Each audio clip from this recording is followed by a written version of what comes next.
Hey guys, this is Abhilash and I know इस बार मैंने रिव्यू में बहुत देरी कर दी है क्योंकि मैं बंबई मेरी जान देखने के बाद देखने के लिए बैठ गया द इन्वेजन, जो कि है स्ट्रेट 20 घंटे का शो। बट डोंट वरी, इस वीडियो में मैं इन्वेजन का रिव्यू नहीं करूंगा। मैं पहले रिव्यू करूंगा बंबई मेरी जान और फिर मैं रिव्यू करूंगा एल कॉन्डे मूवी का। एंड आई ऑल्सो नो कि आपने इन दोनों के रिव्यूज कहीं और से भी देख लिए होंगे, बट ठीक है, अब जब मेरे वीडियो पे आ गए हो तो प्लीज मेरे व्यूज को सुनते हुए जाओ।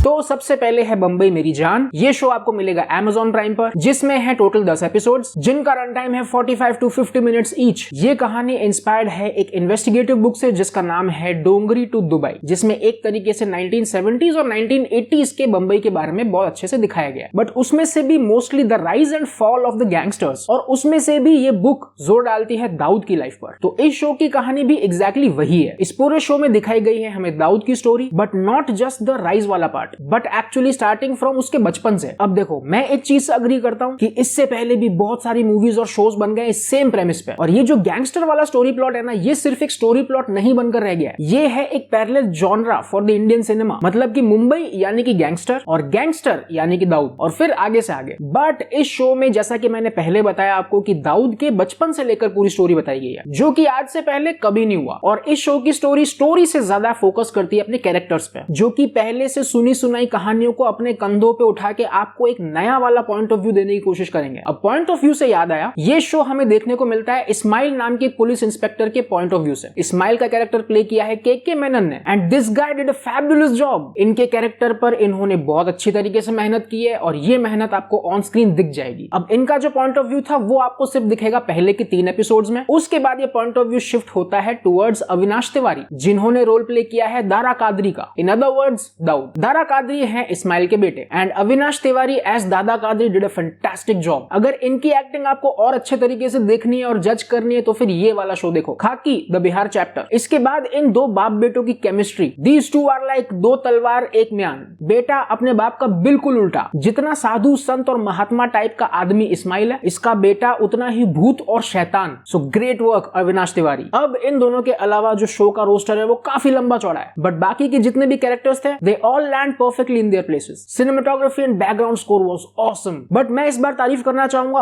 उस पूरी डिपार्टमेंट का जिन लोगों ने ये 70s और 80s का जो एनवायरनमेंट है ये पूरा एस्टैब्लिश किया, बिल्ड किया। Production design, set design, costume design, makeup, और इसके अलावा एवरीथिंग। जिन लोगों ने भी इस चीज पर मेहनत की, everything was perfect and they did a splendid job. आपको हमेशा एक सेंस ऑफ डार्कनेस वाली फीलिंग आएगी ये शो देखते हुए, जस्ट बिकॉज कि इन सारे डिपार्टमेंट्स ने बहुत कमाल काम किया है। इसके बाद डायरेक्शन किया है शुजात सौदागर ने, इनका काम बेहतरीन। बट मेरा एक ही सवाल, इस मुद्दे पर वापस से एक शो क्यों? Nobody asked for this, seriously।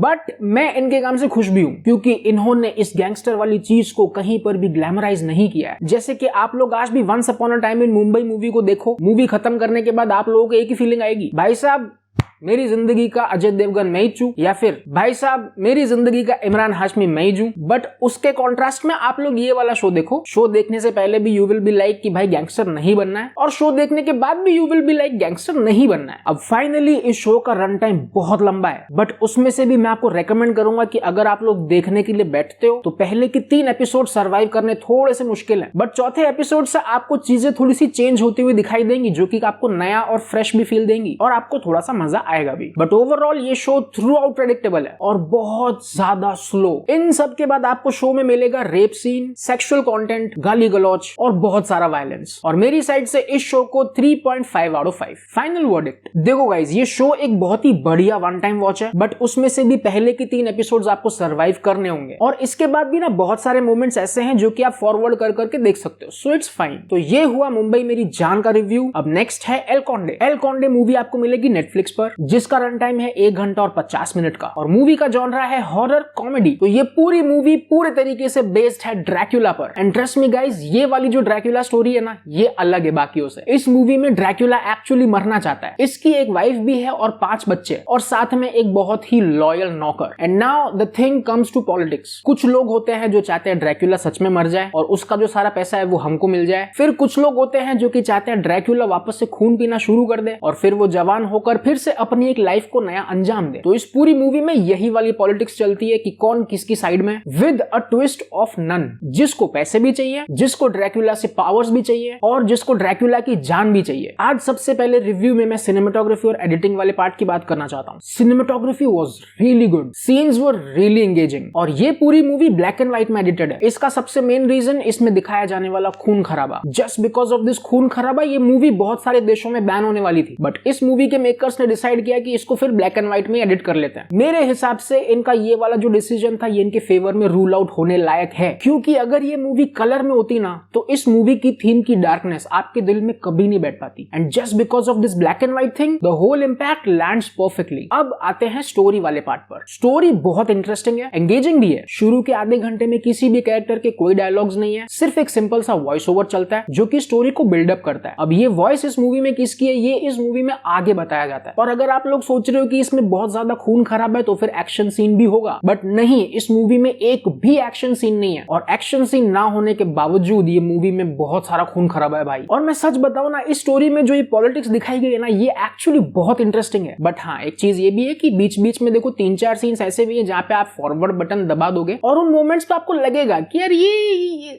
क्या हो क्या रहा है ये, बट स्टिल उन मोमेंट्स के बाद ये स्टोरी पटरी पर आ भी जाती है। और इस मूवी के क्लाइमैक्स के लिए मैं सिर्फ एक ही चीज कहूंगा, दैट वाज हिलेरियस। मैं बिल्कुल झूठ नहीं बोल रहा हूं, अगर आप लोगों को डार्क कॉमेडी थोड़ी सी भी पसंद है then this climax is worth it. Acting वाले डिपार्टमेंट में देखो सभी ने बहुत बढ़िया काम किया है, म्यूजिक एंड साउंड डिपार्टमेंट में भी सभी ने अच्छा काम किया है। इन सारे डिपार्टमेंट्स में देखो कहीं कोई कमी नहीं है। और फाइनली इस मूवी में आपको मिलेगा सेक्सुअल कंटेंट, न्यूडिटी, गालियां और ब्लडशेड। और इस पूरी मूवी की लेंथ को छोटा करके ये लोग कर सकते थे 1 घंटा और 30 मिनट का, जस्ट बिकॉज इस मूवी में बहुत सारे कॉन्वर्सेशंस हैं जो कि एंड में जाके कहीं सेंस नहीं बनाते। बाकी ओवरऑल मेरी साइड से इस मूवी को 3.5 out of 5 final verdict. Again ये मूवी एक बहुत ही बढ़िया वन टाइम वॉच है, बट मैं ये मूवी हर किसी को रेकमेंड नहीं करूंगा। जिसको डार्क कॉमेडी पसंद है ये सिर्फ उन्हीं के लिए। बट अगर आपको ड्रैक्युला के बारे में एक आउटस्टैंडिंग कंटेंट चाहिए तो फिर ये देखो। इस शो का नाम है ड्रैक्युला और ये शो भी आपको मिलेगा नेटफ्लिक्स पर। इसमें है सिर्फ 3 episodes and I guarantee you this show will blow your mind of. तो बस इसी के साथ मैं करता हूं आज का वीडियो खत्म। ये दोनों रिव्यूज अगर आपको हेल्पफुल और लॉजिकल लगे तो don't forget like and subscribe. मैं मिलता हूं आपको नेक्स्ट रिव्यू में, तब तक ध्यान रखो अपना and be awesome. Bye bye.